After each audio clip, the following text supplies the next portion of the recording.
Hello, today we're going to discuss nanodot dosimetry patient monitoring solutions. First, I'd like to bring to attention why this is important. Medical radiation exposure levels have now replaced naturally occurring sources as the largest contributor.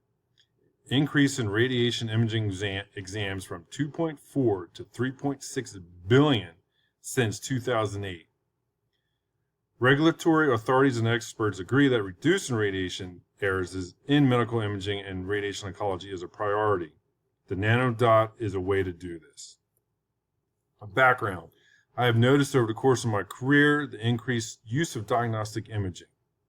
This said, I've always actively held conversations with just fellow techs, but never actually pursued this ideal.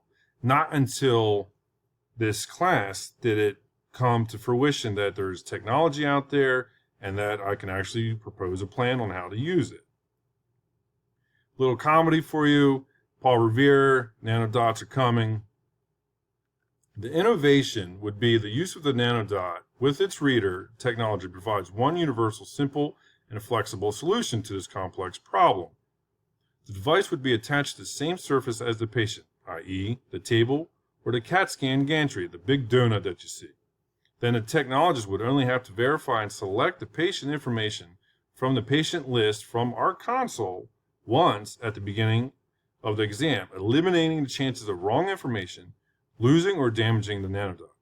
The technologist will close out the exam, and through IT technology, the exposure levels would be uploaded into the electronic medical records.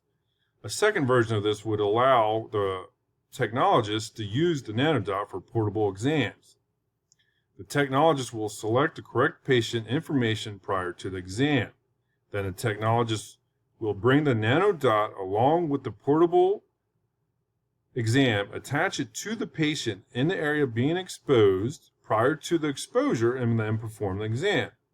Then return to the department, place the nanodot in the reader, which in turn will upload the exposure levels to the correct patient medical record through the use of IT. Here's just some images of what the nanodot actually looks like and a little caption as to how it could actually work here's an image of the elbow being x-rayed.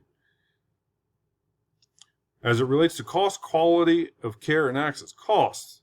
Yes, there's a cost to implementing and, of course, purchasing and through education and technology. But more importantly, I want to focus on how the cost for the country could actually decrease. With the increase of radiology exams, we have seen a 45% increase of invasive diagnostic procedures facilitated by false positive exams, which have been shown to range in cost of 56 to 650 billion. So by measuring the doses and not ordering as many exams, we could lower the false positives and potentially lower that 56 or 650 billion. Lower costs through use of less expensive tests and potentially lowering the false positives. Quality of care, less exposure to unnecessary radiation. It helps the doctors consider imaging studies only as needed, alleviate burdens to everyday life of those who have suffered from an invasive procedure produced from false positives. Cost or access. There would be little to no interruption with respect to monitoring the patient radiation exposure rates. Monitoring could potentially allow access to non-radiation producing studies or medical laboratory testing. The issue is not access. The issue is too much access. Are you ready? Want to know what you are being exposed to? Increased medical imaging procedures are on the risk or making it the number one source to radiation exposure. Through the use of the nanodot, you and your doctor can now see the instant exposure levels recorded in your medical record.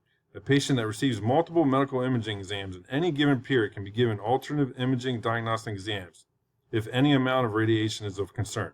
Nanodot is a technology that allows fast and accurate radiation exposure levels that can be seen by your provider. You should ask if your doctor is not aware of the nanodot. Allocation of resources, of course, money. Then you would have to get the nanodot technology, have it compatible with your imaging equipment, which most are computer-based now, so just likely capable with software upgrade would be sufficient. The software would also have to allow uploading of exposure levels into the medical records. Promoting the use and awareness of the new practice through evidence-based research that supports other diagnostic tests, backing by accredited organizations such as the American Registry of Radiology Technologists, or even from within. Allocated time for education plans for all who would be involved. How does this relate to the framework of innovation? Best described by one of our first week's readings. Healthcare organizations must effectively manage quality, cost, safety, efficiency, and outcomes in order to meet the needs of the patients, such as how the patient is seen, heard, and are the needs being met. By using the nanodot, this would meet all those requirements, allowing the patient to be well aware of their radiation exposures, allowing their providers to be aware of their exposure levels, and providing alternate measures of care that does not neglect the care that they need.